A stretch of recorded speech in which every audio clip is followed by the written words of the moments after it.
Broadcasting live from the Zimmer Communications World Headquarters. This is Wake Up Mid-Missouri. Get ready, pal. Here's your host, Randy Tobler. Trump is right.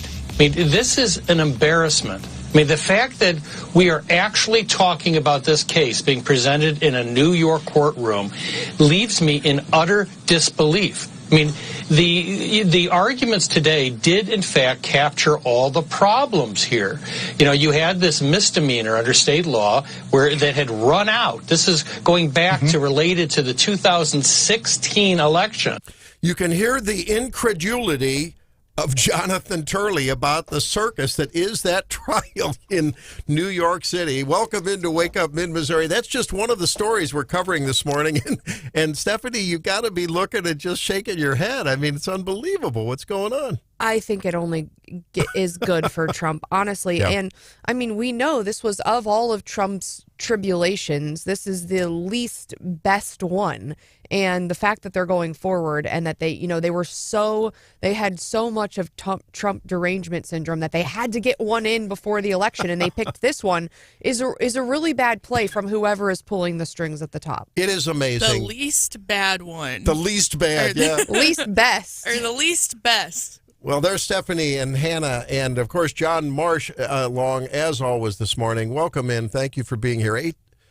874-9390, the number. And there's a lot going on around the nation on our college campuses. And John, this whole story reminds me the college campus unrest is beginning to feel an awful lot like the late 60s. I'm thinking of Kent State. The ladies in the family here weren't even alive then, but I don't know. I'm getting the feeling that this college campus uprising may not. I don't know whether this is going to escalate or not, but I'm just wondering.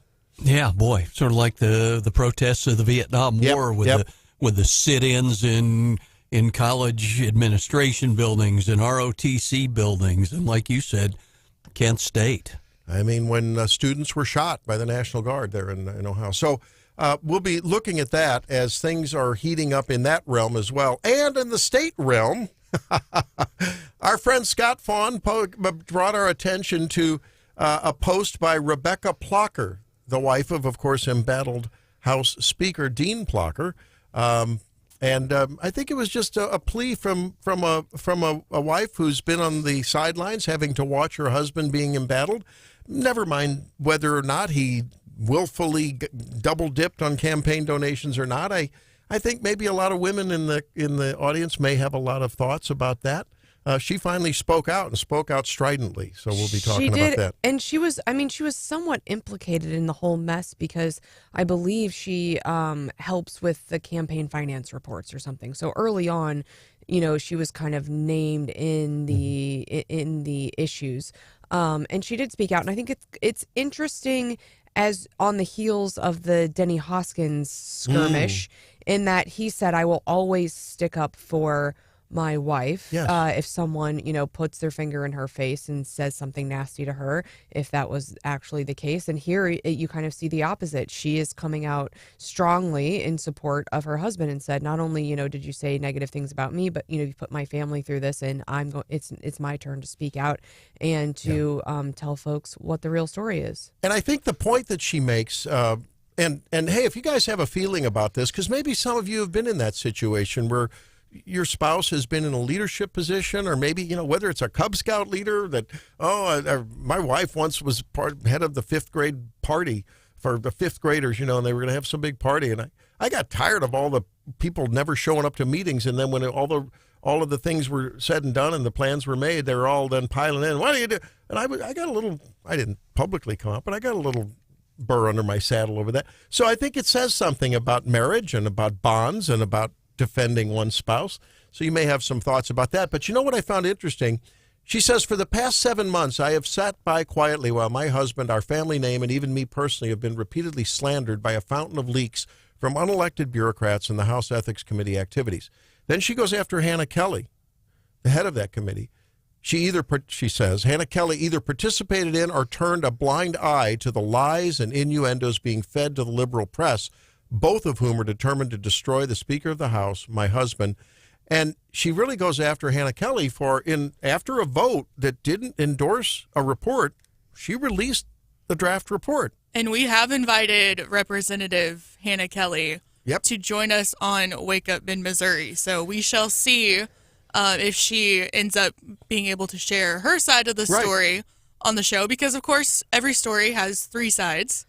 And one of those is hopefully the truth. Well, and I think even more so, I think her statement goes on and says, and now she won't even have a committee meeting. And so, and the point there is that, okay, so this report, saying that Dean Plucker did something wrong and should be admonished, or I forget what the exact language, comes, that draft report is something that they took a vote on in the last meeting. It failed. 6-2. 6-2. So then, inevitably, then the next motion would be dismiss the complaint, because that's the other action. And so were they to have another meeting, someone, I assume, would make the motion, I would like to dismiss the complaint, and presumably the vote would be something similar to what the last vote was. It'd be 6-2 to dismiss the complaint.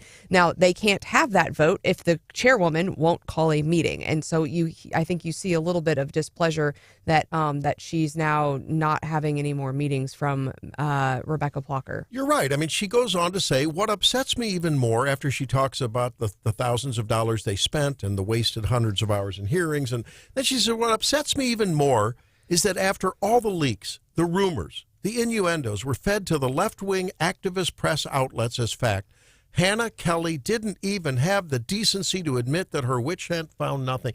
And you're so right. Look, if your report is not voted out of the committee, or not voted that something was found wrong, to release it, right, to put the imprimatur of the committee on that report, I find it reprehensible to release that report to the media. It just seems like if it's not endorsed by the committee, and like you say... Well, I think she said the reason that she released the report to the media is because of our radio show. Well, but a guest we had on the radio show that went public with some other allegations. But irrespective of that, is you should let the business of the committee play out. That's right. And I think that you said it so well. I mean, the next logical step is make a statement. We either found some things that could have been done better, or totally exonerate him, or say he screwed up. I mean, well, and if you actually read the report, other than the allegations that were made against Dean, there's kind of some general summaries in the end that said, hey, moving forward, there are some things about the entire house that we could change that would make the house better, that would protect employees, that would, anyway. So there's a whole bunch of suggestions that don't have anything really to do with Dean, just about house business. And, I could see the committee coming together and saying, look, we don't support these, this finding against Dean. We don't support this report, but we are in agreement that we could clean up a couple of these things just to, make things a little bit easier going forward. So there is, I think there are the votes to just dismiss the complaint outright. But, if the chairwoman really wants to see some of these other things about House procedures and operations change, I think there is a path forward for some sort of committee vote to make, recommend certain changes going forward. And we're not going to get that either if the committee never meets again. You're right. I thought it was interesting on the angle of, when we talked to Dave Steelman, the former state representative, former MU curator who was handling the case and representing the speaker and all this, that he kept cycling back to the whole thing was just disgruntled staffers and all got this thing moving in the right direction. And if you read from some of the things from the report, that was kind of borne out. Yeah. She says the saddest part of this is that once the other committee members told her enough was enough, she didn't even have the conviction to admit an accounting error was the biggest mistake Dean had made. Sadly, for me, that error was partly my fault for not knowing that his secretary had requested reimbursement for travel purposes. I mean, I've been in a leadership position where sometimes I put things on my own, credit card, and then I ask for reimbursement. Other times, oh my gosh, the plane ticket was bought. I mean, to my knowledge, I never did a double dip, and maybe if I did, I reimbursed it. I never remember doing anything like that. But you can understand when you have several aides and people working with and for you, that could happen. My wife gets involved in the scheduling of my travel too. And I think that's hard for people to understand who aren't in a position like you've been. But right. early on, I said the same thing. I've got multiple businesses. Yeah. I've got multiple credit cards. I have multiple assistants. And I'm not always, and here they said, well, it was his wife that was doing the paperwork, so she should have known, and in the end, for a lot of people, and I don't know Dean's finances, but it was a couple $1,000 here and there. Right. For a lot of people, you would notice a couple $1,000. For some people, you might not notice that in and out of your account. It might not set off an immediate red flag, right? Right. And You're right. it's different for everybody. And again, I don't know, and so whether or not he should have known or did know, or, I don't think the facts came out that said, I think they said you shouldn't have double dipped and you got to put procedures in place that this doesn't happen again. Right. But I think we all make mistakes, and, whether or not that system was set up to catch that mistake early on, and whether it was just the same mistake that it didn't get flagged in the right, timeline, I don't know. But I think you bring up a really good point, Randy, is that none of us are perfect. No. And things happen. And I think early on, Dean admitted and said, hey, I had this issue. I admit that, I shouldn't have done it. I paid it back, and I'm really sorry. And now, again, I think our friend Scott Vaughn pointed this out, and Rebecca points it out really well in her letter, in that, like, my error was $4,000, and now we've spent $20,000 on lawyers to investigate a $4,000 error that I fixed early on. That seems like an inefficient and terrible use of our resources. Yeah. So I can't agree with you more. She says, sadly for me, that error, she said that accounting error was the biggest mistake Dean had made. Sadly for me, that error was partly my fault for not knowing that his secretary had requested reimbursement. It was an honest mistake that was promptly repaid once we discovered it.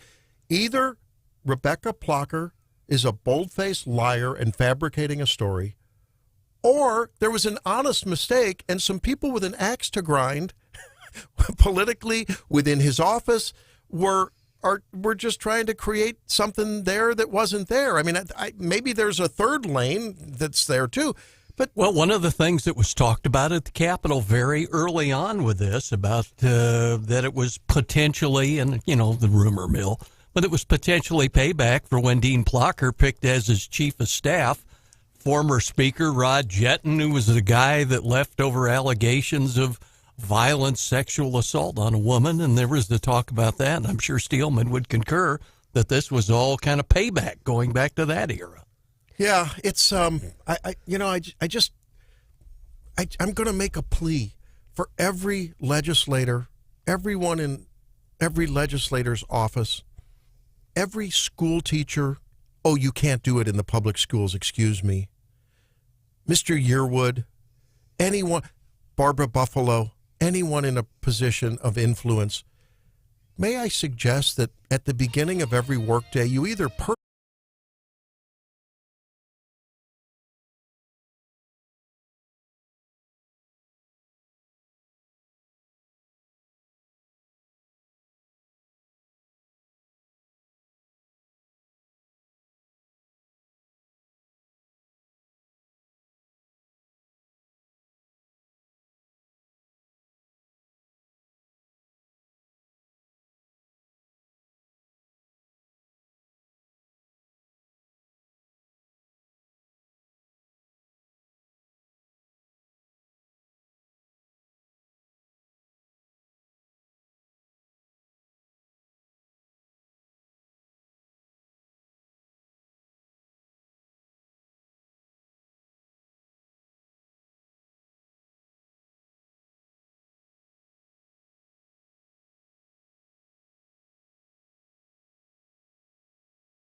be arrested. We will give you time to leave. If you do not leave, you will be arrested. Oh boy, campus protests heating up. It's time for the Daily DC Rundown. Yeah, we're seeing campus protests. It started really at Columbia, I believe, and now we are on to Yale, Emerson College, MIT, Tufts. It is spreading like wildfire. I wonder when it is going to reach this level and when, if and when, and I think it's just a matter of when it comes to Columbia, Missouri.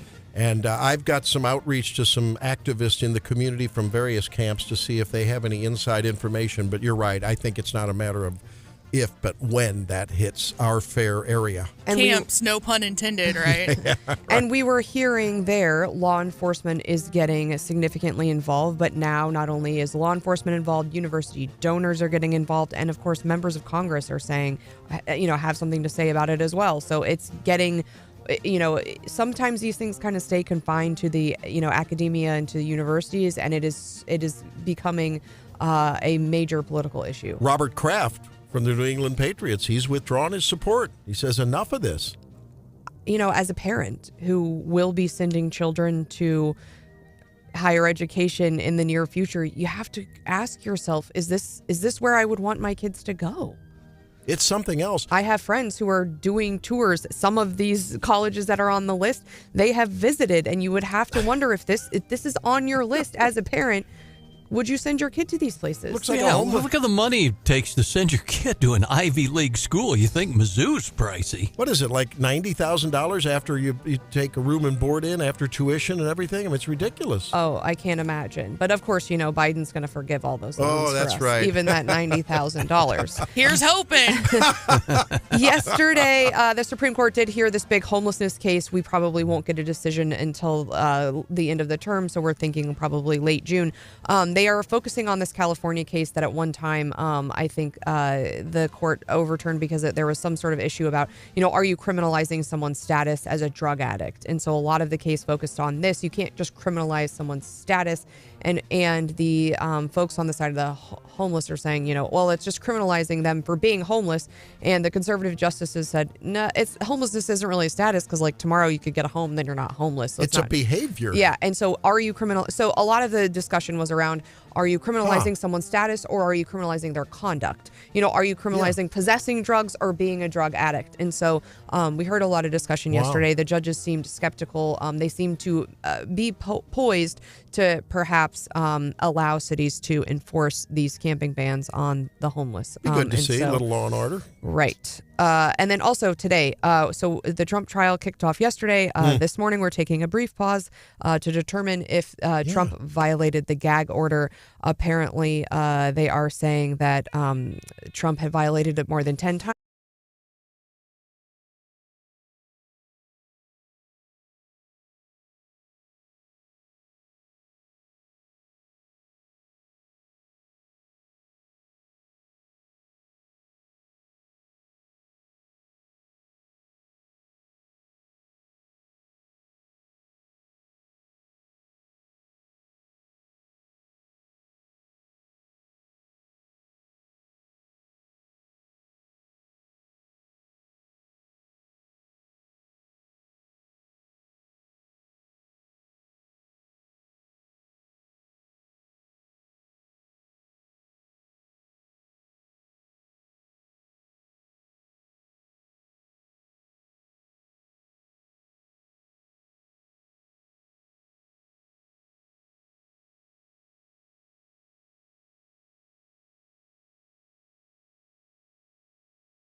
altercation, a crash between a auto and a bus that you're reporting on?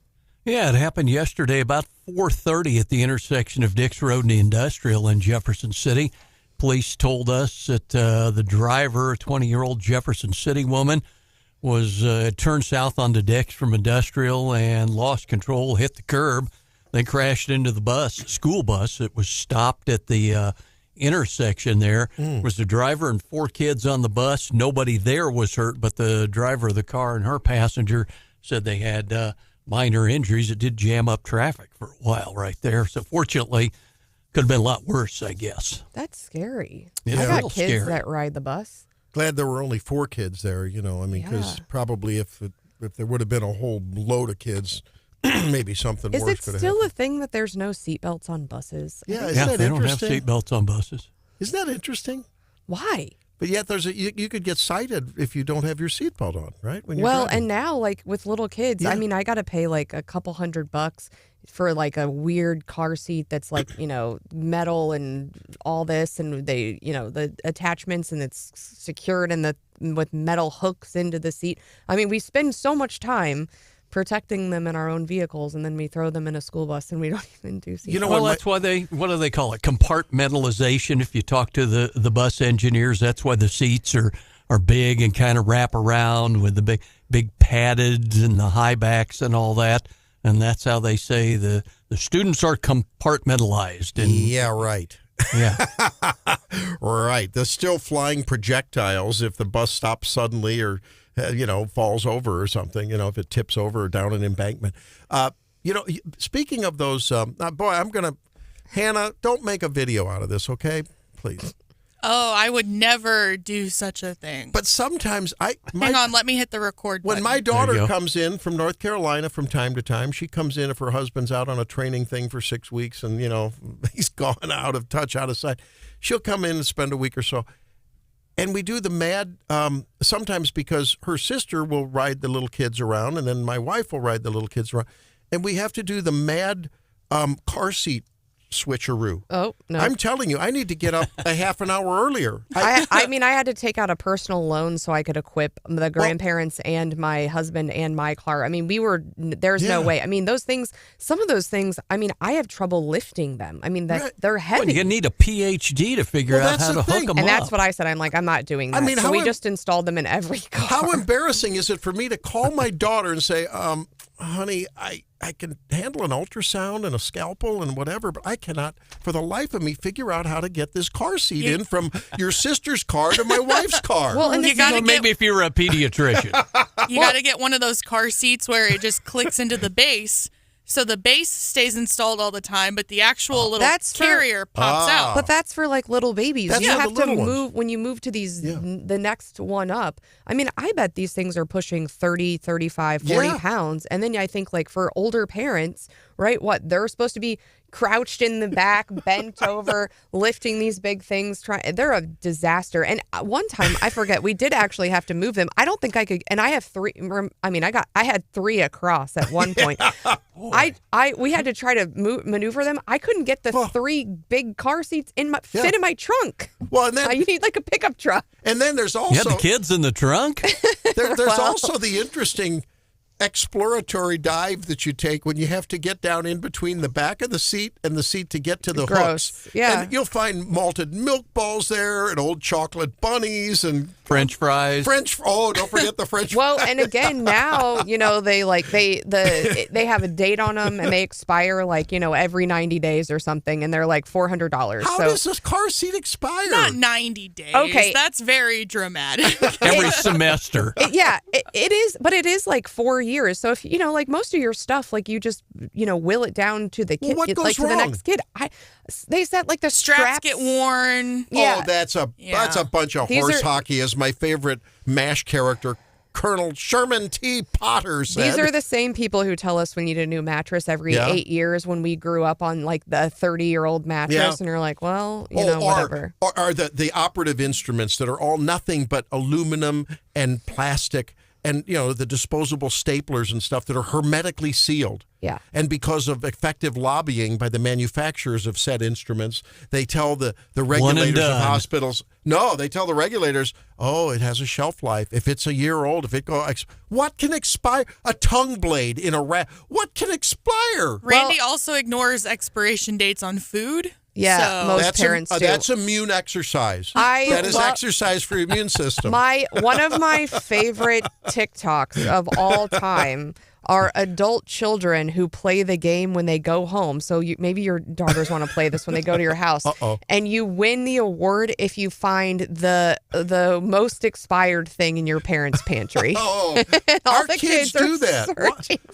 They'll come in, and if we go to the theater in St. Louis, or they throw all your old stuff away. All of a sudden, it's like, we threw away your expired pickles. I'm like, they're pickles. They're vinegar. You could take these in a Conestoga wagon to Russia. Nothing's going to happen. They're pickles. Wow. Well, we know you and your. What did one of our listeners say? They texted in. They said, every morning I listen to Wake Up Mid Missouri. It's a lesson in how not to conduct food safety. Because you eat stale food from the tailgate out of the fridge. So and here I we am. We don't purport a living testimony to tell about it. Mike Murphy, a strong immune system and an iron gut. Mike Murphy. Now, I want you to be a little bit of a curator here. Good morning. Poor Mike. Wouldn't you agree, Mike, that if you have something that is in salt and vinegar, it's good forever? It's okay. Thank you. All right. You know what else is good forever? Those fired Cheetos you guys tried. Nobody will eat them. There's a bin of these. I love these. My dad. Them. Why would you eat those? My dad was legendary for the little cheese balls, the little corn ball, little cheese pops, Cheetos. and that you could buy. You can buy a big bucket of them for nothing. And he loved those. But so I went into the little break room here, and I saw. And there's a giant barrel of Cheetos, but not the good kind. They're pink. They're hot. They're red. Which telegraphs they're red hot. We have I ate one of them, and that was it. Look chemical coated to me. I felt like Homer Simpson suddenly at the nuclear plant. We've had the debate of what is real cheese. I'm pretty sure those aren't it. We've got a lot of pregnant ladies in the building, though, and they seem to like they're like the Taki version of Cheetos for people who eat Takis, right? Flamin' hot. Yeah. Whew, I gotta tell you. And the thing, in our break room, we have what we call the altar of free, right? So if you leave anything unattended on that table, it's free, it's up for grabs. So folks will bring in garage sale items, put it on the table. Mm-hmm. You just hope it disappears, right? Right. The cheese balls were sitting on the altar of free last week. They're still here. They're still here, which tells me that they're probably not very good. Not only that, they've been moved off of the altar of free, and they're on a different counter in the break room. So they also have been moved out of the way. They've been there so long. Now, I talked to Scotty over at our friends at Clear 99, because apparently Liz loves these. Yeah. And I said, is this a pregnancy thing? No, she just loves the hot. She just likes hot food, spicy food. I like Takis, but I'm not eating red cheese balls. Well, I wonder if the new alleged AD hire at Mizzou is a guy that likes hot food or not. He's from Memphis. He must like barbecue. I don't know. I want to back up, though, just a little bit, because you guys give us gals so much grief about our Royals drama and our conspiracy theories, but there is no rumor mill there is about a potential. I mean, you guys are tracking people's flights and phone calls and whatever. Yeah. And so I just want to, before we get started, I want to say I appreciated all of this man drama yesterday over who the new AD was going to be. Intrepid reporter and publisher of the Como Buzz and host of Columbia Buzz here on 93.9 The Eagle. I hope he ends up being the hire. It would be pretty disappointing at this point if he's not. Laird Veach. What do we know about him, Mike? Well, I think he's a superstar. I think it's going to be a home run. He was a front runner when they hired Desiree Reed-Francois 3 years ago. He emerged right from the pack this time. Talked about as people speculate who would be great hires. Took 2 months to get this done. So people were wondering why it took so long and don't really know why. Mike, he's got some Mizzou history. Oh, right? yeah. He was here in the late 90s. I'm going to say from 97 to 02. He's known as a brilliant fundraiser. He was an assistant AD here in charge. He launched or was instrumental in getting the Tiger Fund off the ground. Then he worked for Learfield Bakersfield for a few years. Then he was off back to Kansas State, which is where he played football. 4-year Letterman. At least it was captain of the Kansas team. State. Yeah, yep. And then some time in Florida, and then in Memphis, and he's been spectacularly successful in pretty much all aspects, from fundraising, all this new NIL stuff, hiring coaches.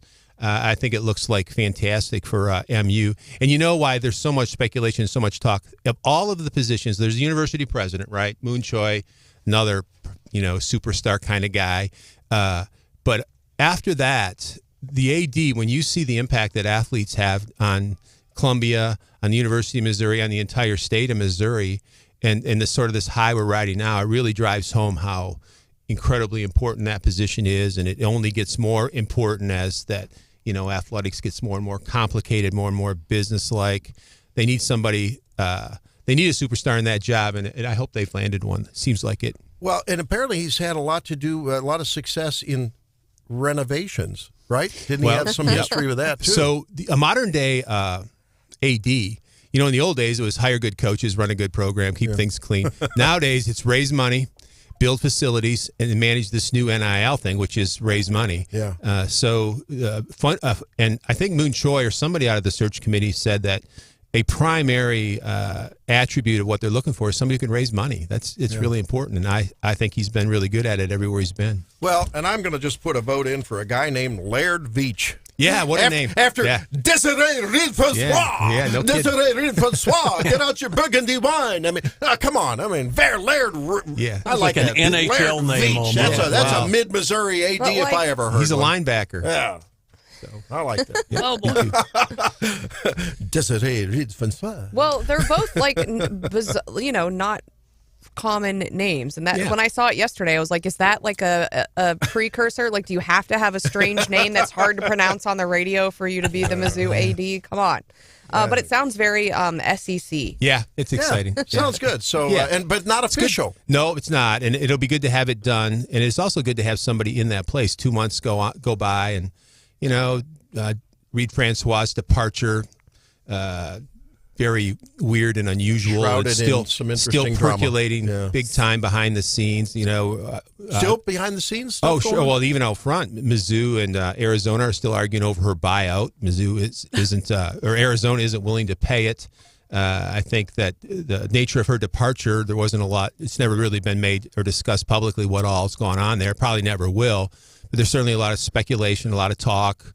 A lot of interest, a lot of people divided up in camps about all that. That'll be a thing for Laird Veach to have to settle down to and get that into our history. But I don't think that's going to be in our history for a bit yet. So now I'm wondering and speculating about the big announcement about the renovation of the stadium. Was that a public announcement time to be like, look at what we've got. You should come to Mizzou. Like, the timing is quite bizarre. And they did it in Rolla. I thought that was interesting. Well, I think their meetings move around. So I think, but the timing of the announcement to announce a big flashy project when you're trying to recruit the best of the best to in the your middle school. of an AD search. It's nothing against Rolla, but I mean, you would think you might want to make an announcement in the home city where the stadium is. Well, and I've seen some reports that he's been offered a 5-year deal.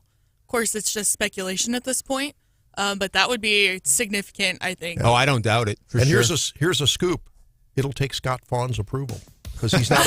No, I'm kidding. That's a joke.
where the police Not are Columbia, Missouri. no. We'll be given a few minutes to clear this area. Points of egress are High Street or Wall Street. No one will stop you from leaving. If you do not leave, you will be arrested. So there's tents all around the quadrangle here on the main campus in Columbia University. Columbia University, let's be clear about that, in New York. Don't start any rumors. And as you said earlier in the first hour, it's at Yale, it's at MIT, Tufts. I heard it's down at Rice as well. I mean, it's spreading all over across the nation. But honestly, it's not something new that there are radicals on these campuses. And so actually, I think it's kind of nice that it's gaining attention and it's coming to the forefront, because I think parents send their kids to these and they have no idea what's actually going on these campuses. Yeah. And I think this stuff's been going on, like, not to this extreme and the violent nature, but like the fact that people are completely radicalized and they are brainwashing your kids. You're right. That's been going on for a while. Now let's ask a question, series of questions here. True or false? Would you agree with me, John, Stephanie, producer Hannah, that many, if not most of the people, these youngsters with the masks, camping out, protesting, sitting on streets, blocking, obstructing egress and ingress from various places, the Golden Gate Bridge, New York's. Okay. Do you think most of them would probably be on the woke, progressive, pro-LGBTQ, transition? I mean, generally pretty liberal social. Okay. Well, I'm just asking. When you generalize, you have to be careful. Okay. So there's Do I think any of them are wearing a MAGA hat? No. What would happen to these people and those kind of lifestyles that they endorse over in the areas occupied in the Gaza Strip and in all of the Middle Eastern Arab, countries, the Islamic countries? Oh, I think you'd be murdered. Not that there aren't Palestinian Christians, okay, but I'm saying that's what we know. You'd be murdered. What are they not understanding about this? People are not only persecuted. Show them some films of the Arab Spring from a few years ago. People are murdered if they come out as gay, right? Mm-hmm. I just this is the free love crowd, right? This is the hookup generation here. Well, and then you go back to the, and so the fact that they're doing this, and we know what would happen to them if they were over there, again brings us back to the point of what are they teaching in these universities? Yeah. No, you make a good point. Well, Josh Hawley is calling for the National Guard to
You see, and a lot of people were like, yes, it's. Yeah, or even just last week, I think. John, I'll go for lower electric bills, won't you? Yeah, that's what we're saying. A little on and off rain today and high of 70. All right. The less I have to run my raggedy window AC unit that is hanging on for dear life. Of course, the better. For all my friends who sit out there on 63 soccer fields, high of 82 on Saturday, just in time to be like, you can never get a pleasant day on the soccer field. It's either you're wearing hats and gloves or you're getting sunburned. Yeah, it's those she shoulder does one seasons. season of travel soccer, and she's already a well-seasoned soccer mom. Hey, I spent a lot of time at those fields here in town, but it's miserable. So if you were going to, this is an interesting discussion. I was going to go, well, I want to wrap up a little thread that we were talking about in the last segment, and that is Josh Hawley is asking for some National Guard support to help keep Jewish students on campuses safe. Because, I mean, they seriously feel threatened. This is not snowflakes just who don't like what someone's saying about them. We had a Jewish lady get poked in the eye with a flag, wasn't it, with a Palestinian protester, a pro-Palestinian protester? I forget, was it Columbia, New York, whatever. And so it really is. So Josh Hawley's calling for that. Missouri's Attorney General is also calling. He's basically joined some other attorney generals throughout the state, throughout the nation, and sent a letter to Mayorkas. And he's joined 20 states in calling on the President of the United States to enforce federal law, asking them to expel any foreign student visa holders who are found to have supported terrorist organizations. This is a letter that Andrew Bailey has joined 19 others. I think our friend Gary on the texter joins this sentiment. He's saying parachute these people back to where they belong. Yeah. He's really frustrated. But I think, I mean, when you can't show up, you're paying, when you're a parent, you sent your kids there to these institutions, and you can't show up to just learn, and you're, literally endangered. I mean, look, and these are the same people. I mean, remember, they were violent in downtown Jefferson City and basically body checked our attorney general. And we had folks like hopping over fences to try to get safely into an event where there was a speaker. I mean, just it's a scary time. Well, so I mentioned Kristallnacht in the last segment because I said, where is this going? I mean, and someone said, Lance texts us, thank you, Lance, saying, explain what that means. So Kristallnacht is, that's a crystal night, or the night of broken glass. This was a program that the paramilitary groups associated with the Nazis and the youth, the Nazi youth, were involved in this program to basically smash the windows. I mean, think of a BLM movement in a way as far as the visual of what was happening. Jewish businesses had to post that they were Jewish businesses, and then these Nazis, including youth, would go and smash the glasses in these businesses. And I'm just saying, and tens of thousands of Jews on Kristallnacht were rounded up and sent to the concentration camps. That's right. 30,000 Jewish men were arrested and incarcerated. 30,000. Wow. And I don't want to be a fearmonger here, but this has gone too far already. We need to stop it. Last night in New York City. Look at we're watching the live feed on Fox and videos, I think, from last night. Yeah. Fire. They're parading. It doesn't look like something that would take place in the U.S. almost. You're right. Know. It's Black Lives Matter and some of their protests. And I'm sorry. I mean, it enrages me. Forgive my testosteronism here. It enrages the primal instincts in me. If I saw one of these young skulls full of mush poking a young Jewish woman in the eye with a flag, oh my goodness, I don't know what I would do. You'd go Denny Hoskins on them. You think Denny Hoskins was angry? I got to tell you, John, if I witnessed something like that, I don't know if I could restrain myself. I just don't know if I could do it. Well, we're hearing from Jewish students on all these campuses saying they're afraid to go to class. They're afraid to even show their faces on campus. How could you? How could you not be? Yeah. Well, and just this morning, as I was getting ready for work, I had TikTok open, of course. One of the creators that I follow is on a trip overseas, different time zone. So she was on a TikTok live. And so I just had that open while I was getting ready for work. And there were people in her comment section trying to antagonize her about her not speaking about what's going on in Palestine. And you'd see her kind of click at the screen a couple times, and then that commenter would go away. So then folks were riled up that she was blocking the folks that were commenting that. And it's calmed down quite a bit, But a lot of folks have been attacking social media creators, content creators. There are creators that have completely gone dark and left certain platforms very because of big it. creators that just they'll like zone in on one creator and will leave thousands and thousands of comments trying to force them to respond to what's going on in Palestine. And if they don't, then, they're a racist and all these things. Oh, because they're not joining in the right. the hue and cry? Because God forbid a creator try to stay out of political things. I thought a creator was the guy I worship on Sunday mornings and every day. A social media creator. Oh, social media creator. That kind of creator. Content creator. What separates a content creator from just the casual TikToker? Are you a creator? I mean, we're all creators. You're a content creator. Our video is streaming right now. You can watch us on YouTube or Facebook. I don't know. The pastors out there are shuddering. We're all creators. Content creators. I'm kidding you. I'm kidding you. I know. Hey, but you know what? We watched the burning torches. We watched the flags waving. We watched the mask-wearing Death to America protesters from the river to the sea. Well, we see all this. But you know what? About the time I get worked up, just about the time I'm ready to go Hoskins, that's going to be our new... Don't pull a Denny. Go Hoskins. We have an update for you from Twitter on the Red Blazer, too. We'll have to get to that. Oh, yeah. And by the way, Senator Hoskins, look, you got to admit, it was a pretty entertaining video, and we honor your right to defend your wife. It's all in good fun. But we would invite you to call at any time here on the program. I will stop immediately what I'm doing if you'd like to expand on it. Really, seriously, 573-874-9390. I mean that in all seriousness. Okay. So about the time that you get upset and you're thinking, what are these violent punk kids? Throw them out of there. Whatever. Well, then I was brought to my senses. Oh, good. Because AOC was on the stump. And here it is. She brought you to your senses. It is especially important that we remember the power of young people shaping this country today, of all days, as we once again witness the leadership of those peaceful student-led protests on campuses like Columbia, Yale, Berkeley, and many others. So peaceful protests. I mean, what are we all worked up about, gang? AOC says they're now, and what's even better is that now she was on the stump with Joe. And, Joe, when Joe gives you credibility, when Joe endorses you, when Joe gives you the imprimatur of the President of the United States, you know that's someone you need to listen to. Here's what he said. Protected. Bernie, you're the best. And Representative Ocasio-Cortez in New York, I learned a long time ago, listen to that lady. Oh, there you go.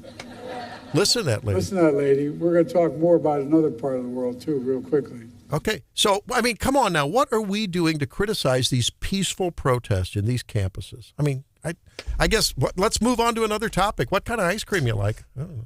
You like your fried chicken spicy or regular? I mean, What about your cheese balls? Oh, your cheese balls. That bucket of spicy cheese balls is, what did you call the altar of free? What do you call it? Yeah, the altar of free. Everyone in the building calls it that. Yeah. There's a bunch of Diet Coke out there right now. Exactly. So let me ask this of you, Stephanie. How many years is your student away from college? I know Jennifer Bukowski has one going in next year. How about you? Let's see, 6 years, okay, maybe-ish. If you were working 2 and 3 jobs and, burning not only midnight oil but 3 a.m. oil to pay for your kids' college education at the tune of almost $100,000 at some of these places. Let's say your kid goes to an elite college, a formerly elite college, and you recognize them being involved in what would you do? What would you do? Oh, I don't have any expectation I necessarily. doubt they will. But what if they did? Well, and I don't have any expectation necessarily to send them to a 4-year college. I think in 6 years, it will be a real discussion. I think it's a real discussion now, and I think it will be even more real at that point of whether it's a wise choice to go there. I hope my kids stay in Missouri, and I think we have learned so much in the last 2 years about Ivy League institutions in particular. And so I do have a child that wants to be an engineer and has said things like MIT. But I hope for them that they stay closer to home because I know our homegrown institutions aren't doing those same things, and I'm proud of that.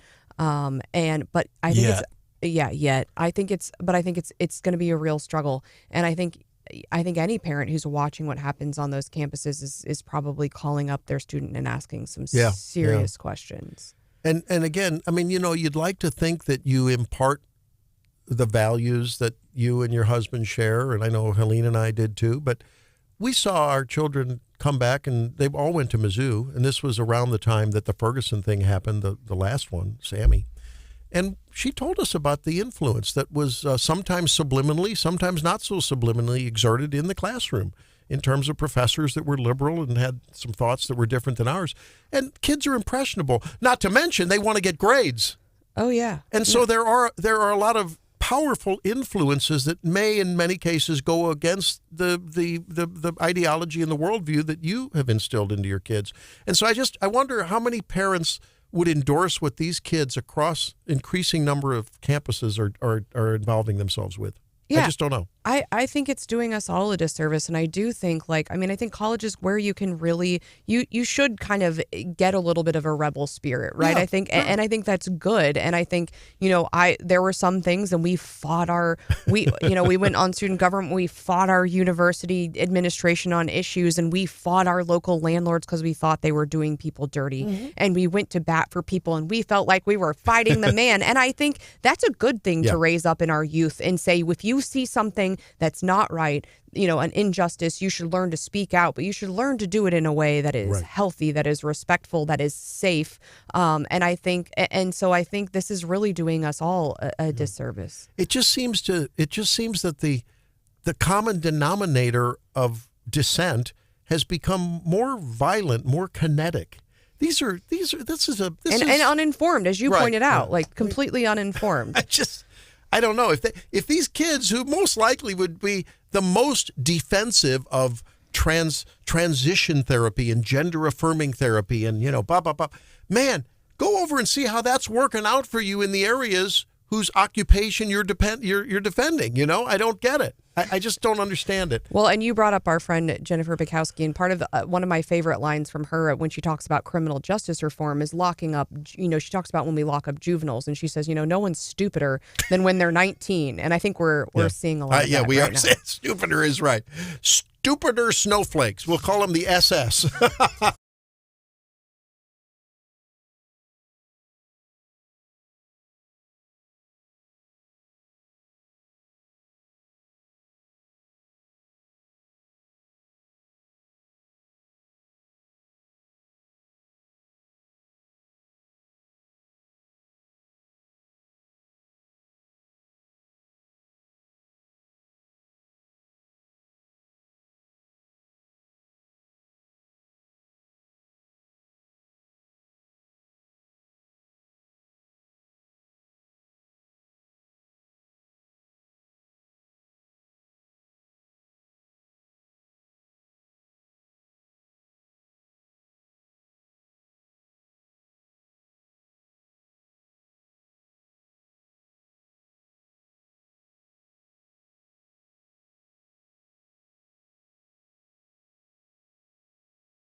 involve death, because that's not cool, right? The point of What's Hot with Hannah is to be lighthearted and fun. Okay.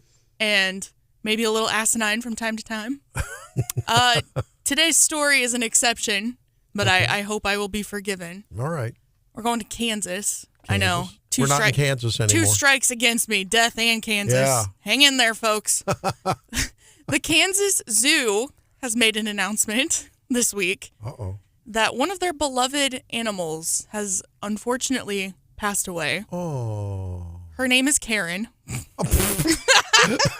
You can't make that up. I love when animals have like people names. Yes. Her name is Karen. She is one of the favorite animals at the Kansas Zoo. And she's an ostrich.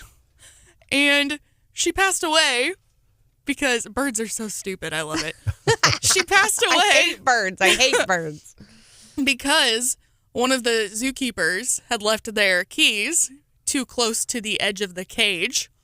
And Karen stuck her long neck through the cage and ate the keys. Oh. And it killed her? They were researching surgical methods to remove the keys from Karen's body, and the efforts were not successful, and they ended up having to euthanize her. Oh, no. Yeah. Oh, my goodness. What? So, I With don't a know. barbecue to follow. I just... Poor Karen. Maybe I'm a terrible person for finding this so funny. Now, who's poopy pants now? Well, No, not I'm Karen, laughing. because if she could just... Yeah. Oh, they replaced her with a Jayhawk. That's what happened. Oh, it's the Topeka Zoo. Sorry. Topeka I Zoo. just fact-checked myself. But the, I mean, most of the times, kids eat weird stuff. You call the doctor, they're like, just wait. And the zoo is undergoing an investigation. They can't... And is taking How would you like to be that guy? Yeah. Quote, taking appropriate actions regarding the team member involved. Did they get their keys back? That's a good question. I don't know. Can they not operate? I mean, seriously, people like swallow weird stuff all the time. I mean, do you know what it costs? One of those fancy key things where you don't have to put it in the ignition.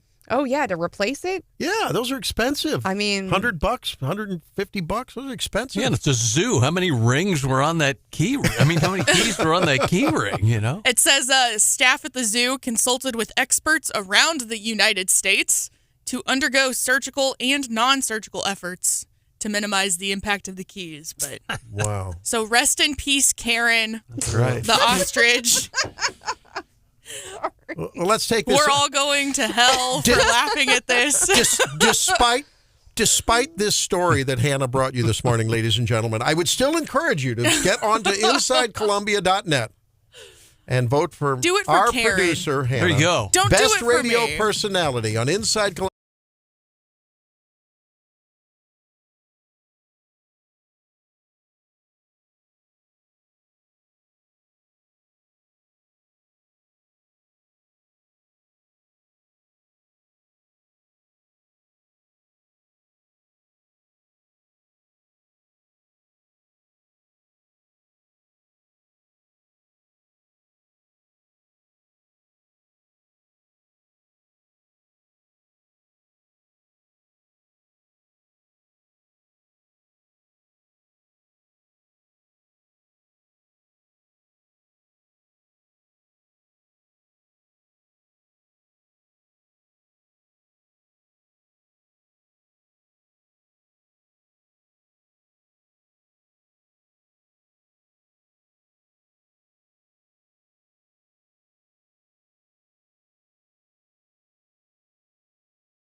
history for people that don't know, and a little bit about HB 1706. Sure. So I spent 28 years as a Missouri State Trooper. Worked the road for about 16, 17 of those. Finished up my last 10 doing investigations on the casino. And there towards the end of my career, we had some training on trafficking, and it was really quite an eye-opening experience. And then as I was sitting there in that training, not much different than a lot of folks that go through there, you see instances in your history where you look back and you're like, oh, that's what that was. And I just didn't know what it was. So you didn't know what to do to act on it. And so that became a passion of mine. I looked into trying to get into that field as I got ready to retire. Ended up in politics instead. And, here's where I can try to make a little bit of a difference on the legislative side. So talk to us about the provisions. I mean, having had that training, having been in law enforcement, what did you come to the table with as far as ideas for how to help? And then what ultimately has ended up in this bill? So the first part of the bill deals with the training component. So, for example, social workers, juvenile officers, law enforcement, paramedics, EMTs, they come in contact with these victims on a regular basis. And so I have a training component in there.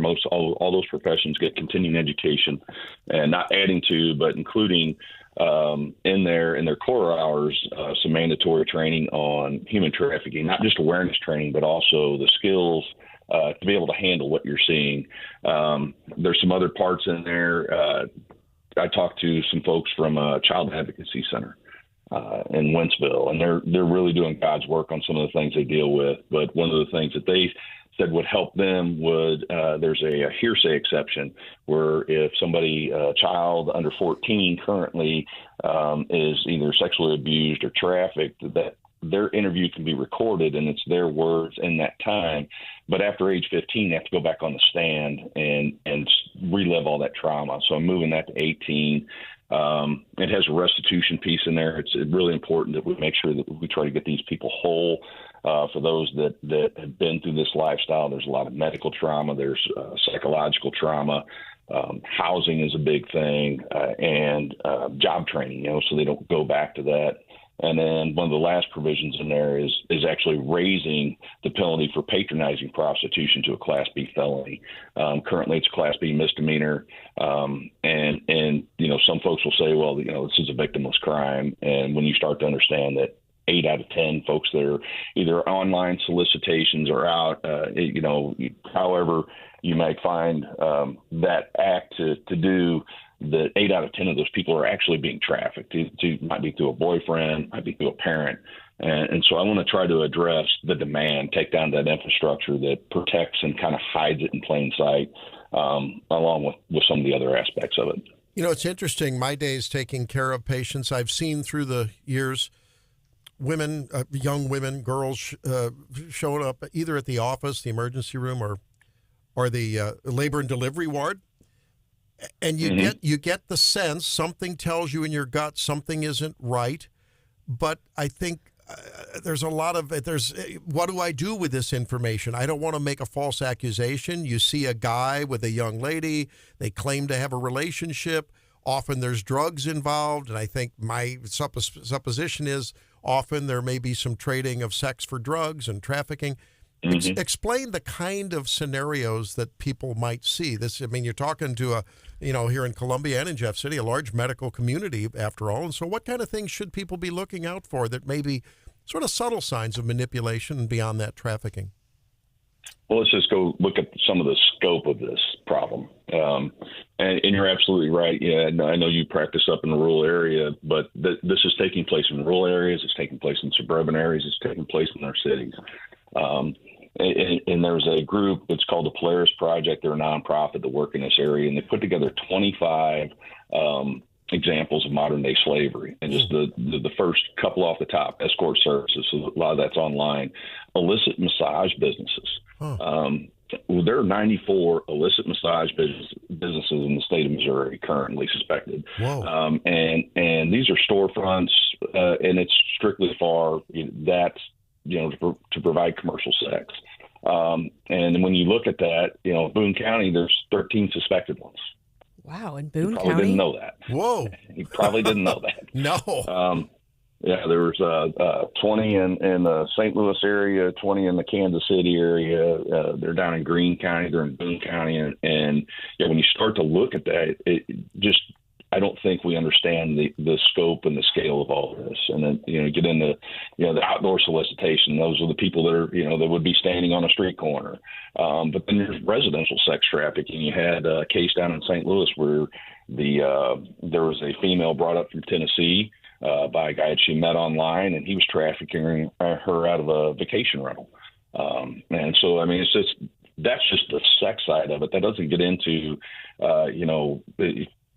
you really wouldn't think probably much about a nail shop that's foreign, it's owned by somebody of foreign descent. Right. But those people get brought in, their passports get taken, and they're there to work off, so to speak, in an indentured servitude role. So it's a lot more than what you think. And, obviously there's a lot to that on the recognition side. And that's why I feel this training component in this bill is very important. Yeah, it sounds like education is kind of the first step. And it sounds like, you identified this problem, throughout your career and many years ago. So now that we've seen what we're seeing at the border over the last 2 years, I mean, is your concern and the importance of this type of training for you, is that even more important? You think we should be, have heightened awareness of this?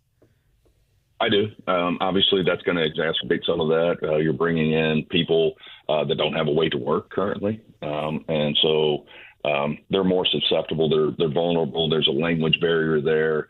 So if you speak the language and this is part of your culture to begin with, you can bring people in and into your businesses. You work them, you've got somebody who's here illegally and they fall off your roof while they were doing it. And you go the next day and say, hey, where's so-and-so? He had to go home, right?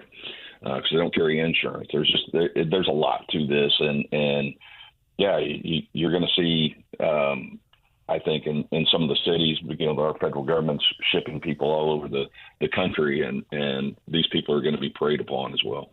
We're talking with Representative Jeff Myers, who is the sponsor of a bill that I guess got perfected, last night or recently, Jeff, that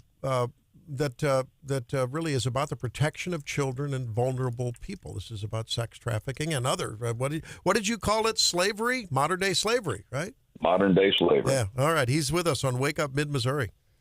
Jeff, talk to us about what the patrol's doing with all this. I know it's been a big factor for them in your many years over there, right? Yeah, so currently we are the patrol. I say we because once you get into that lifestyle, it's hard to you don't really retire. It's still a part of your life. They currently run a class. It's called Interdiction for Protection of Children, and they make sure that gets pushed out to all troopers get that, and it gets expanded out for others as well. But it really did start to become a focus around 2017, 2018. And then from there, that just basically pushing out the training because I talked to a gentleman I serve here by the name of Ron Copeland, and we were talking about this issue. And after he had that training, he's like, yeah, there were 3 instances that I know that the people that I was talking to were trafficking somebody. I just didn't know what I was seeing. So that's what they're really doing is kind of focusing on that awareness, but then again, skills-based training to be able to focus on providing assistance to that victim. Jeff, I want to bring up something. I think it's a legitimate potential criticism of a thrust towards more awareness and enforcement and so forth, and bringing people to justice when they're involved in this. I could see a scenario where a lot of parents who suddenly have DFS people sweep into their house because someone saw a mom, give her kid a tap on the shoulder in the checkout line, And next thing you know, DFS is all over them and they're guilty till proven innocent. You know where I'm getting at here. If exactly. Someone in healthcare raises a question, is there anything to protect them so that, and by the same token, to sort of protect an innocent who may be fingered and, who may be, pointed out, improperly? How do we protect both people who may get pushback and retaliation from someone who is unduly accused of this? And on the other hand, how do we protect innocent people from being overly investigated and prosecuted? Where's the balance in enforcement and justice here? Well, I think, and that's a great question. It's a great comment on that. I would say I'm not a lawyer. I have to throw that out there. But we have quite a few people that are mandated reporters currently, social workers, psychologists, teachers, medical personnel. They are mandated to report child abuse when they see it. I think the key part of that is to make sure that the folks that we have that, again, going back to the training, recognize exactly what they're seeing and not just making a supposition and then trying to extend that. Yeah. But I understand what you're talking about, and maybe there should be something to enhance this to kind of like there is with the mandated reporting requirements. Well, so that way. I know parents who have been very offended. They go into, their kid falls off of a swing and has a bruise on the elbow or something. The first and second and third question that people in the emergency are asked, did you hurt your little Johnny? Did your mom abuse? I mean, sometimes you know what I mean? I remember showing up to the emergency room with my kid, and he goes, "Yeah, I've been here before." And I thought, "Oh, brother, really? Come on." No, but so, I mean, I think I think it's important that while we have awareness of this, that we don't go on witch hunts for people who may not be guilty of it. Which is why training is really, really important. That's why the training is, you're so right. So what does the bill specifically mandate? So it's basically just an hour. I'm asking for an hour for those professions that I listed, and the reason being is they come in contact with these victims. Like 85% of the studies show that these folks were either in front of a social worker, they're in front of a juvenile officer, or in the medical field, and they'll make disclosures to those people. But with law enforcement, it's still quite a bit of an adversarial relationship. That's some of that trauma bonding and the coercion that goes into that. What the trafficker is programmed their victim to do. They're going to arrest you, they're going to put you in jail, but that's one of the things that the training did. It was a paradigm shift, at least for me in law enforcement, to going from, you see somebody who is obviously prostituting in the casino setting, and instead of, they're there with somebody who's 20 years older, calling them her dad or her daddy, which is, jargon in the business. And it's like, hey, instead of, I'm not here to harass you, I'm here to actually extend services to you. I'm here to be an outlet. If something's happening, please feel free to come talk to me. And I'll do what I can to help you out. But the part of that is recognizing, like in the medical setting, comes in and there's an adult there, or there's somebody else, a male there that's doing all the talking. And the victim's not allowed to. That's a sign. Yeah. So. Yeah, no, you're right. That controlling behavior, that becomes more, and you have to be trained to look for that, or else you have a blind eye to it.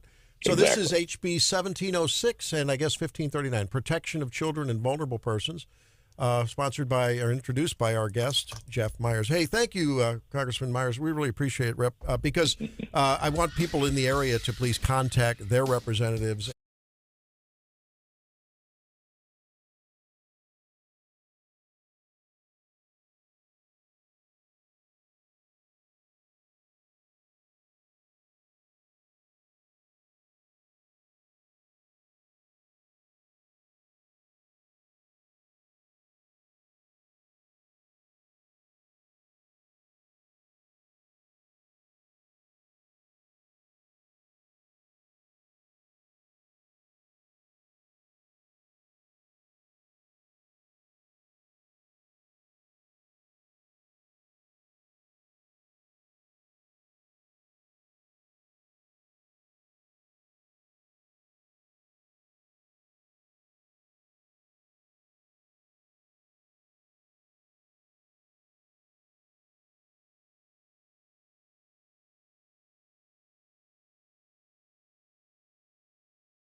That was indeed space trash, specifically garbage jettisoned from the International Space Station. The other day, a 1.5 pound, 4-inch long cylindrical object came through Alejandro Otero's roof in Florida. NASA said it was what remained of a 5,800 pound pallet of depleted batteries, and they said the hardware was supposed to fully burn up during re-entry into the atmosphere. It did not. But it was much better than what usually crashes through homes near airports. Frozen excrement, you got it, falls off jetliners. The latest one, 9-pound chunk of frozen poo that came through Jerry Ellison's suburban 9 pounds? Twin Cities living room ceiling. Took out his brand new 72-inch TV that he bought to watch the Minnesota Timberwolves NBA game. This can't Knowing be the true. T-Wolves, I can't imagine why. Barely missed his 2 Shih Tzus, which prompted... His what? Shih Tzus. Yeah, don't. Which prompted law enforcement to ask, where does poo come from? And the answer, well, the 100-acre wood, of course. Now you know the rest of that story. So now I don't have to just be worried about like chairs and Morgan Wallen, but I might get taken out by a 9-pound frozen piece of space poo. There you go. I mean, if that or at actually least hit- airliner poo. If that hits somebody, like It could take you out. You're dead. That stinks. No, you're dead. Yeah. Hard on Shih Tzus as well. Holy cow. So, well, that brings a whole new visual to a hailstorm, doesn't it? Yes, it does. Wow. Got a code brown. Pebbly poo turns into some terrible hail. Oh my goodness, that's awful. That's right. I thought they had a different way of taking care of that. What, they just They dump call it into- that, and they call that kind of hail, they term it as Goda. What? Oh. You ever heard of Goda hail? Ah. Boom. There you I'll never eat Gouda cheese again either. yuck. Does that classify as a real cheese?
expanding protest across many college campuses now.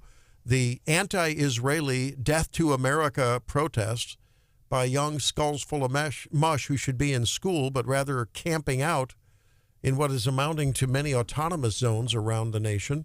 Haven't heard of anything here at Mizzou, but I don't know if or not it's going to happen there. Tell us a little bit about what's going on today in the trial, Stephanie, because I know that not only is the main event, of course, whether or not he paid hush money and did he account for it legally, was it a campaign contract? I don't know. I don't get the details.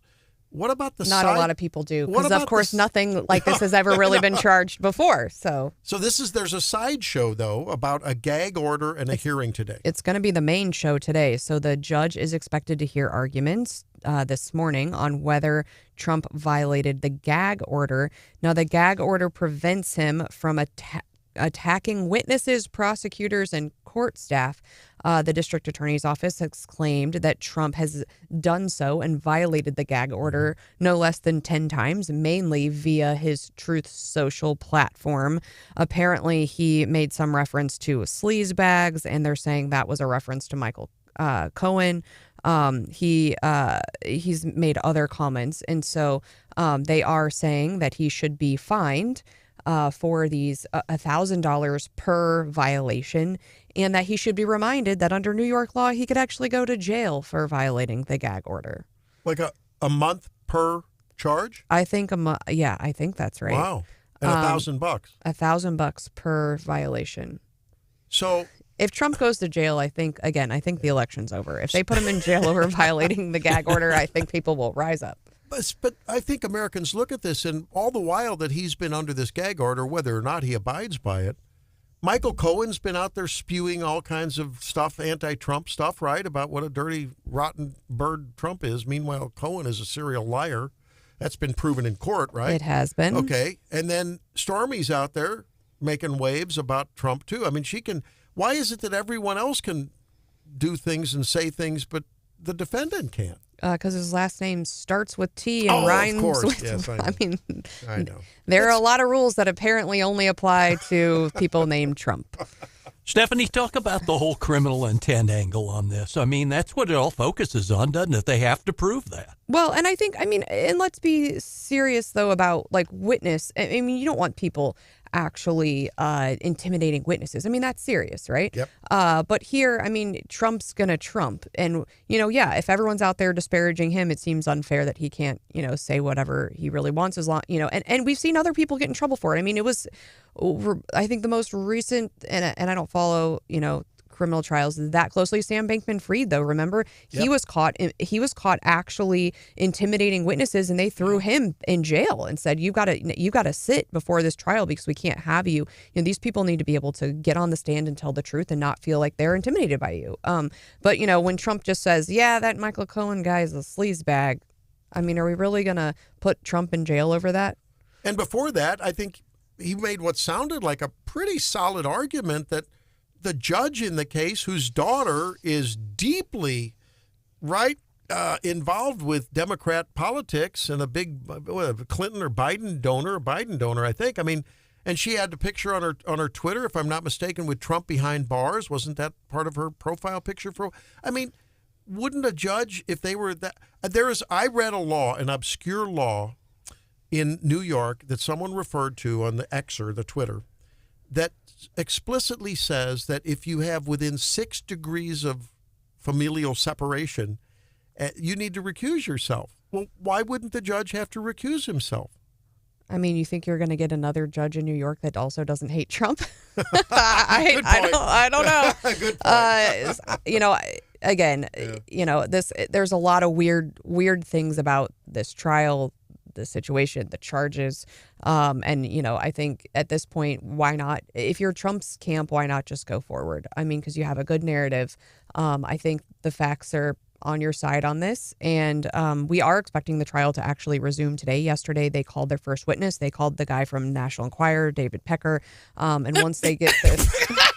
Pecker from the National Enquirer. All right, y'all. Then. They just write themselves, don't they? I'm sorry. That's a really unfortunate. We didn't have to go to the creative department for that one. Nancy the ostrich. No, what was her name was Karen. Karen Karen the ostrich and Pecker from the tabloid company. Couple of peckers, huh? All right. But he is expected to resume his testimony after they're done making their arguments. Pecker. Can you explain? There's He's going to be talking about someone else's pecker. I think is what's going to be. There's another about nuance about what could happen. Help me explain this. I'm the counselor in charge here. Needs to discuss this. So I understand that if there's some hazard, if Trump takes the stand, that the prosecution has maintained that then that would open the gates for them to bring up other issues in his legal circles going around. I don't understand that. I mean, is something else going on just because you're being prosecuted for other things? Why does that have any bearing on the present case? But I've heard some chatter that maybe if he takes the stand, then suddenly that opens him up for that kind of questioning. I mean, I think there's a real risk of getting on the stand. That's why you see a lot of people who don't get on the stand. Yeah. And so I would be nervous about it. Certainly, I think there would be objections that other questions could be irrelevant, but certainly there are items that would go to a witness's credibility and character that you would want to ask about. And certainly if you made an admission under oath that had some sort of bearing on something else, you could expect that to be brought up later. Yeah. I mean, I'm not on his legal team. It would be the most, I think, insane thing to have to advise someone like President Trump, because I think the first advice, is don't talk to the media. And of course, that he doesn't listen. Maybe reverse psychology. It's like, please get on the stand and talk to the media. And then he would say, I'm oppositional defiant. Not going to do that. It's tough. And we've seen him churn through lots of very different lawyers. And I think he would be a very difficult client. Hey, can we talk about this whole objection thing in court? I find this fascinating. So I just find this fascinating from a human psychology standpoint. So I'm picturing, okay, John, you and I are in the jury, and there's a trial going on, whether it's civil or criminal, doesn't matter. And Stephanie says something that is outrageous about the defendant. Okay, like Stephanie says, well, we all know that this defendant has an illegal slot machine in their gas station, even though they're being prosecuted for something else. Okay. And immediately the defense counsel says, I object. But Stephanie's already said it. She's already said it. So that's a big game you all play, isn't it? They'll direct the jury to ignore what you said. Right. But the point is, and witnesses are often told, you don't want to blurt something out. I mean, they should give their attorney time to object, and hopefully that prevents something, and then the attorneys take a sidebar. And that's the whole thing is, hopefully whatever the objection comes before whatever that answer is. And, and depending on what the matter is, you have a lot of pretrial motions that happen that you make some of those determinations about what can come in at trial before you ever even start. Yeah. And I know that attorneys never, ever, ever, ever, ever, never, ever, how many times can I say, never coach their clients on how to conduct themselves on the witness stand. That just doesn't happen. I know that. It's unethical. No, it's unethical. You can't tell your client what to say. They have to tell the truth. But there are certain, about cadence and other things. There are things that, tell the truth. Answer the question. Don't offer more. Don't answer questions that aren't asked. Right. And I think, give yourself some time. Don't just, But there's stuff, but I've heard attorneys say stuff that gets objected to. Right? But it's already out there. The jury's heard it. You know what they need to use? Is it Men in Black, where they have the little handheld stick thing with the button on the end and they push it and it wipes everyone's memory? I have a better idea. The federal courthouse actually is pretty cool. There's some cool technology, and the federal courthouse in Jeff City, I know, it has this weird white noise where the attorneys can actually walk up and talk to the judge, and you can't hear anything else. It blocks out. Or they need their version of our in-studio dump button for when people say bad words. Hannah, you read my mind. So but just like there are bad doctors, Randy, I hate to break it to you, there are some bad lawyers. Well, but maybe that's being a good lawyer. I mean, if your objective is to be an advocate for your client, even if you know something's going to be objected to, but you want to have the jury hear it. There are calculated risks, but you still want to be ethical, and there's something called a law license. If I heard something, though, as the jury, and then the judge says, don't listen to that. I'm like, then you're really right. paying attention, right? And I mean, and a lot of times, I mean, there are these like little things, and you know, my favorite, I do a lot of writing, and you see this in judicial opinions too. If someone like drops a footnote, like oftentimes all the good stuff, like as soon as I see a footnote, I'm like, ooh, what does that say? That's the good stuff. Because that's there. Oh yeah. A lot of the good stuff ends up in the footnotes, and I'm always reading. But you know, you talk about technology seriously. If a judge, I was thinking, if I'm a judge, I would want to have the jury like in a soundproof box with a 10-second delay, so that if an objection was raised, I would say, pause the tape.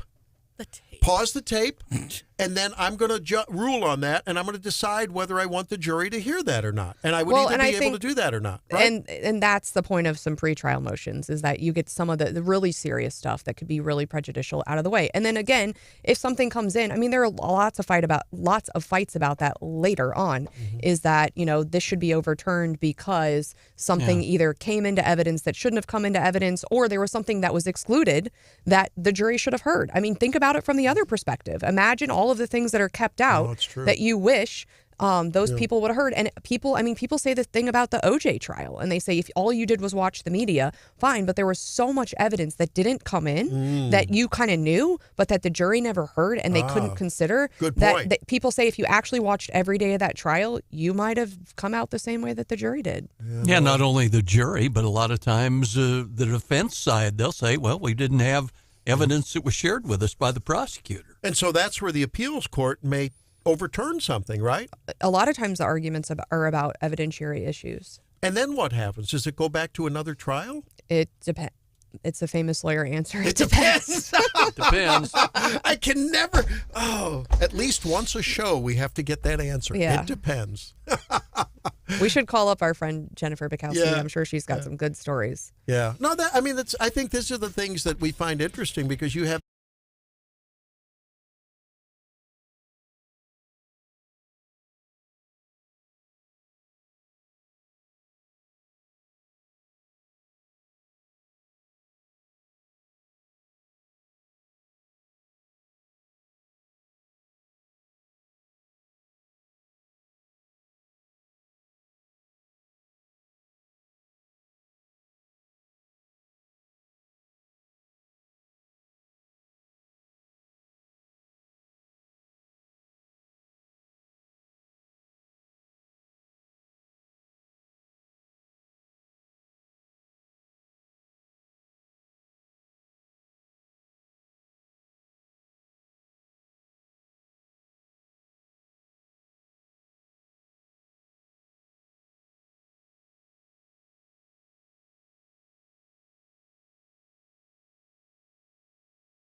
1.11%.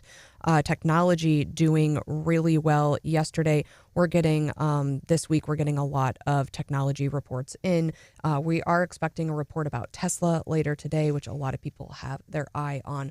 But regardless of the markets doing pretty well, Americans are feeling the burn still. And I think Mike Huckabee had something to say about it. The typical American family is paying $11,434 more for the same exact standard of living that you had when Joe Biden took office. The median priced home is up 80 to 100% during his 3 years. Gasoline for your car, it's up 60%. Food costs are up 21%. Electricity, 28%. And on and on and on. It's a mess. And yet they keep saying the macro economy is just humming along. Well, and if you look at your 401k, it probably looks somewhat good compared to the COVID years. For those of us you're giving me some skepticism there, Randy, but for those of us who are a little bit more short timers, I mean, it was not great there for a couple of years. And I like the last year has been decent and it feels better. But what I was thinking about was, remember when Trump was citing the market as a barometer of how his economy was doing? And man, he took it from media, from the Dems. Well, you're looking at the market, everyone else. Well, now they're guilty of the same thing. They're not looking at everyday kitchen table issues that affect Americans. They are. And Fox has a story out today, and it's one that my husband and I have been discussing ourselves with 3 kiddos. They're saying, not only is it food, not only is it gas, those things we talk about a lot, but summer camp sticker shock, in that these people who are helping us all summer long are seeing their own increases. Yeah. And for a lot of parents, the price could be as much as $100 a day for day camps, maybe more if they're staying the night. Whoa. And so when you're looking at, how do I, when you've got younger kids, you can't just leave them at home. And I think some people are being forced to do that because they're saying, I want to send my kid to church camp. I want to send, this article talked about Girl Scout camp, and the mom's saying, I don't know that I can do that this year. It's high priced. I wonder how much of that with the camp environment, I'm thinking of like church schools and, VBS and stuff. The thing that I think has been emphasized is the insurance cost. I mean, these places have to have insurance, right? Oh, certainly. Gone crazy. Yeah, no, that's an issue. And again, they're affected just like we all are by things like food costs, like electricity. Labor. But some of my best memories as a kid, right? Some of my best friends that I still have today were friends that I met at church camp. Yeah. And right there at the Rickman Center, John, outside Jefferson City, I worked there. And so I think camp is such an integral experience for kids and necessary. And I think how much independence my kids have gained going to these overnight camps. They stayed on college campuses and they stayed out in the woods. And I think our kids need more experiences like this and less experiences on our, I think, Ivy League college campuses.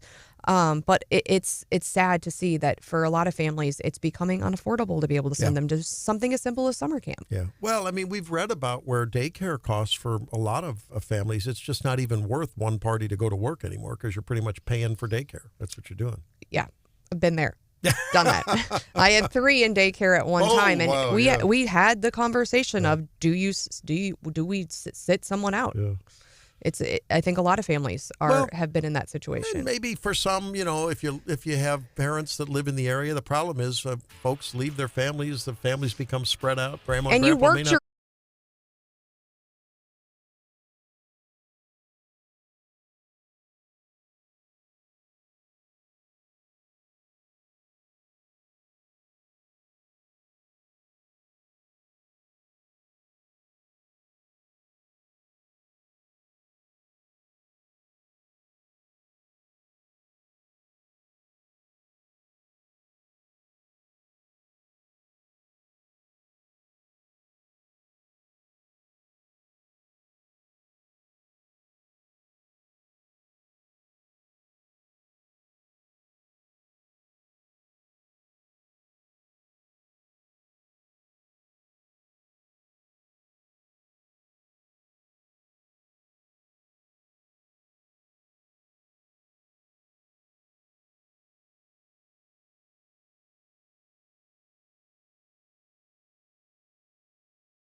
intelligence, but augmented.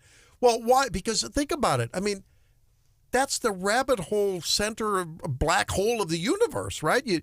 You're focusing on a story. The next thing you know, you see something in a comment, and then you're on to someone else's feed, and then you go crazy with it, right? That's what happens.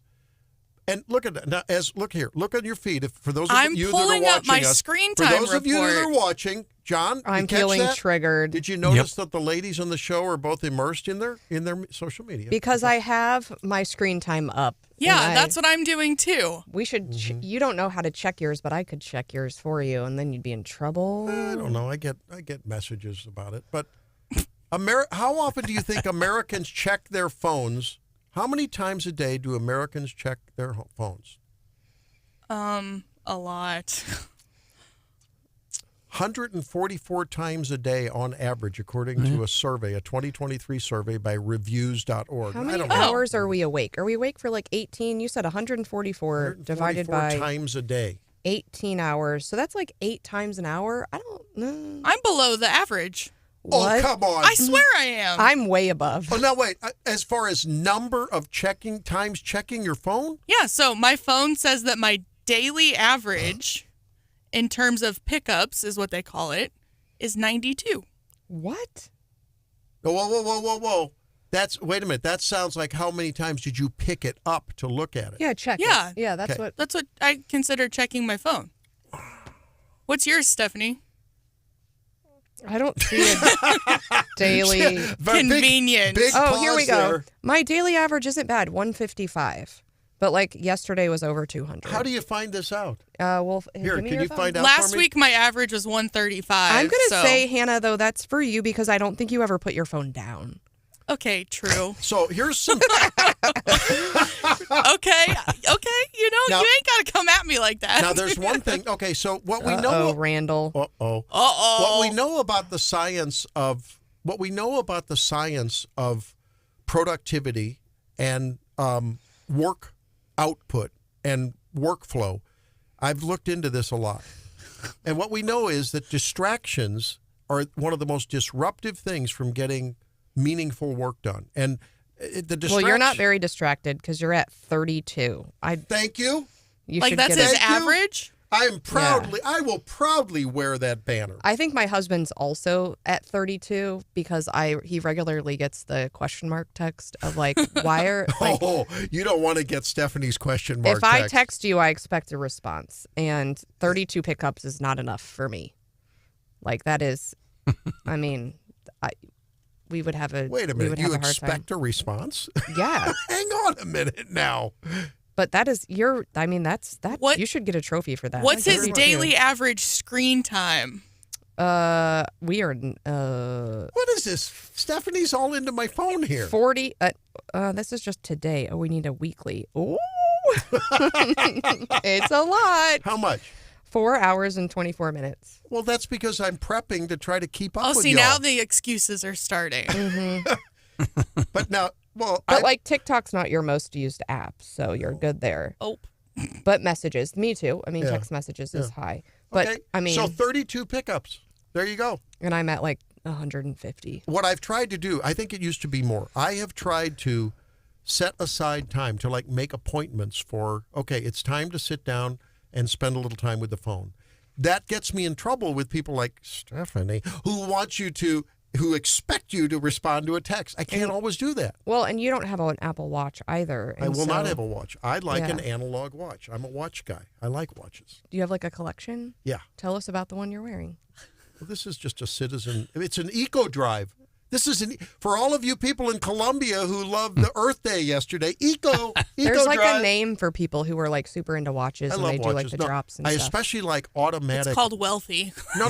Rich guys. No, I like automatic movements because they don't take a battery, no sunlight. It's just the action of your wrist. It's just beautiful. Self-winding, right? Yeah, it's just a beautiful they thing. used to call those? Yeah, well, self-winding. I like automatic movement. So it sounds sort of like Desiree, Jean-Pierre, whatever. So what's his average screen time? 4.5 hours. Okay, Steph, what's yours? What's yours? Oh, gosh. John, are you looking up your pickups and screen time? He's got a droid. What's yours, Hannah? So looking at last week, so we're looking at, a full 7 days. Yeah. 8 hours, 55 minutes. A full work day's worth. But you do a lot of work on your phone. And I spent 19 hours and 45 minutes on TikTok. How much? Hannah. Okay, Hannah, here's some. Oh, no. Hannah, here's some tips. I'm embarrassed. Here's some tips for digital mindfulness in a tech-driven world. Hannah, would you? I thought my repeat 3 that? hours and change was bad, but I guess not. I sent Stephanie the screenshot for verification. Oh no. Would you okay, repeat that? I'm at a daily average of 5 hours and 38 minutes, but most of that's podcasts. I listen. I mean, I drive a lot. And so. I'm 4 hours. Yeah. Total. I'm pretty good. That's pretty. But I like, if you see me, I'm not only a beverage goblin, which means that you just have like tons of drinks around all the time. You're hydrated. I am a tech goblin. I mean, this is not my only device. I will have a watch. Typically I have my iPad. I've got a laptop. I have a new remarkable tablet, which I really like. So I think I'm probably higher on this than in screens. And then of course at my office, I've got like the dual monitor thing going. So it's probably higher than this, and I don't want to admit it. So what is the article saying? That we're all bad people? Rather than trying to limit the bad habit, encourage you to have more good habits. Spend more time outdoors. Move your body often. Fair. Schedule time to hang out with your friends and family. It's even better if you plan an activity to do it together. Now, subconsciously, you may wonder if you're missing something. I think it's FOMO that keeps us so connected, right? We have to check. I will say I don't watch any TV. So, like... Oh, okay. Well, this is your entertainment. Right? Yeah. So, do I get credit for that? Yeah, and let's be honest, it's a work tool. It's a work tool anymore. Well, and there are tricks. There are apps that block out your other apps, so you can like put yourself in timeout. I know a lot of people. Yeah. And you can schedule, like, it'll turn off all your other apps for like an hour if you tell it to. There's also, so I think that's really helpful. There's another app that people have had a lot of success with, and they say for whatever reason you're really drawn to the colors, and so it turns your whole phone black and white, and for whatever reason that like lowers the dopamine hit you get when checking things. See, I would wake up from a nap or something and pick up my phone, see it in black and white, and think I was having a stroke. They say that helps your brain like not want to pick it up as much. I really do believe, though, that especially when we're exposing brains up until the age of 26-ish. What'd you just turn, 24, Hannah? Yeah. The brain is still being wired, connections, pruning. There's a lot of things going on. And I am concerned about the distractibility and what this is doing to our connection and our ability to focus and create and everything. I don't know. I'm wondering what it's doing. We're doing a grand scientific experiment with social media and young brains. Kyle on the texter at 874-9390 says producer Hannah is part cyborg with all of that screen time. Well, how much TikTok time? I don't want to say it again. 19 hours? Is that what I heard? In what? In a week? Yeah. Oh, Hannah, we got to do a detox. Well, okay. Let's. I came. I have to process I need an intervention. I have to Yes, we do need more mental health services. So you down in Jefferson City, maybe we need some kind of a. It was show prep, Randy. Right, Hannah? Yeah, right. Yeah, no, that's not entirely BS. I get audio and stuff from TikTok. I send Stephanie a lot of TikToks. That's show content. Many of which we can't play on air, but yes, same. Well, look, let's play something that's frightening, and it is probably one of the most damning indictments on what I think has become largely a uniparty in America. Here goes. Can we stop using that word? A warning to America.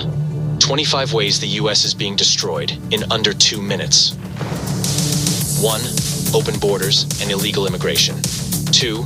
Rampant crime in unsafe cities. 3. Mass addiction and fentanyl. 4. Election insecurity and interference. 5. The educational indoctrination of children. 6. The asymmetrical weaponization of justice. 7. The destruction of private property rights. 8. Inflation and debt. 9. The global depopulation agenda.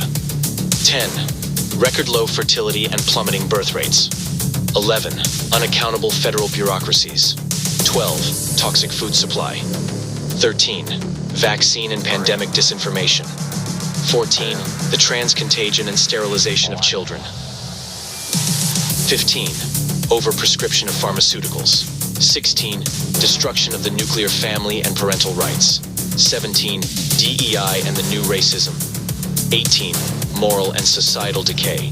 19. The financing of endless foreign wars. 20. The sprawling surveillance state. 21. The centralization and consolidation of government power. 22. The destruction of trust in institutions. 23. The censorship industrial complex. 24. State media propaganda. 25. The smearing of those who challenge it. Okay, I was ready for the guy to come on the screen and say, here's the prepper food you need to fill your basement with. Well, but you break those things down and you think about it. I mean, we have a lot of serious problems in this country. And I feel like we're being such a downer this morning. Well, no, but I play That's that. some scary stuff. I play that in contradistinction to the discussion about social media. I think social media has a place. You mentioned the other day you get a lot of your news from Twitter, and I do too. I mean, we look there and, I wasn't aware of that. Better look into it. Not that you use that as the final word, and certainly it can be information, but unless there's some self-regulation of our use of social media, and unless there's some redirection of our thoughts to bigger issues and serious problems, I mean, fundamental, foundational problems in our country, I think a lot of us are legitimately concerned. Aren't we? But Shouldn't we be? I mean, at least embarrassed. But you're playing that, and I think that, those are the problems. I think many of what you just heard, that long list, is probably why Hannah and people like her are spending hours and hours on TikTok, because it's an escape from what we know is the... Interesting. It's self-medication? I don't want to have to think about that. TikTok is Hannah's medication. I mean, that's why I use it. Some people go to the dispensary. Other people go to their social media. Yeah, I don't have to. It's not in my face, and I don't have to worry about the fact that I have $0 in my bank account because I've spent it all on food, whereas last year there would have been something left, right? Instead, I get to have see a funny video. About I mean, I was Karen the thinking that ostrich. earlier. I didn't want to, take it down that dark route when we were kind of having fun with it. But now that Stephanie opened the door, I mean, if I can occupy my brain with funny cat videos or watching some little kid walk into a clear glass door, whatever. If I could do that instead of sitting in existential dread 24/7 in all of my unoccupied time, then why wouldn't I? Well, but I would offer... Go ahead, John. Escape. Yeah. It's an escape. Well, but I would offer you an alternative path. Immerse yourself in solutions. But she's not immersing herself in marijuana or alcohol. No. This is a solution. But it may have the same effect on your brain. And it certainly doesn't have... Addiction's addiction, isn't it? Yeah. And look, I think we all have a level of addiction in one way or another to our phones and to our technology. And I think it should inform us that, my gosh, Hannah, we got a lot of brilliant brains in your generation. Your generation, unfortunately, has, like a punch-drunk fighter, had a bunch of negative impacts. I mean, in 9/11, you were born, right, around then. Okay. And then, but then the crash of, the recession in 2008, the endless wars, a lot of negativity, and I understand it. But there's a choice. I mean, I think about, it's a time for choosing. Do you choose escape, or do you choose immersion, understanding, and solutions? Well, and I think that's the scary thing for me is, what are we going to do about it, right? And I think we see government officials out there saying we must ban these addictive things to prevent people from self-harm. And my argument would be, give me a world and a government that I don't want to have to escape from. Thank you very much.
I don't get debited screen time if I just listen to a podcast as I drift off to I think sleep? you get like a pickup and a couple minutes while you're picking it out. Oh, okay. But maybe not while it just But once plays the in screen background. goes off, screen time is just monitored when the light is on. Is that right, Hannah? Mhm. Okay. Regardless of if anyone's home. Okay. Sounds good. What do you have on your leftover plate? Well, we're finally rolling around to the Senate Appropriations Committee. They are going to be doing markups on the House bills. So we are expecting some action on the budget here quickly. I think the budget is expected to hit the Senate floor next week. So we will have our eye on that as well. We are getting some quarterly numbers that I think up until this point have really gone under the radar for Congressional District 3. Again, we've got Kurt Schaefer, Justin Hicks, and Bob Onder in that race. And it looks like Onder is leading in that fundraising race. He's got about $700,000. Of course, $500 of that is self-funded. Okay. Kurt Schaefer had a big quarter. He got in kind of late compared to the others. Right. He raised $116,000.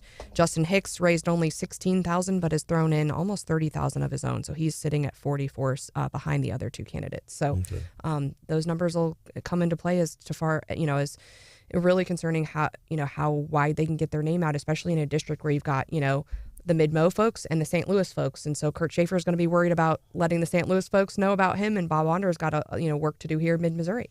What do we know about candidate Kyle Bone? Not much. Yeah, I mean, he reached out and wants to be on the program. So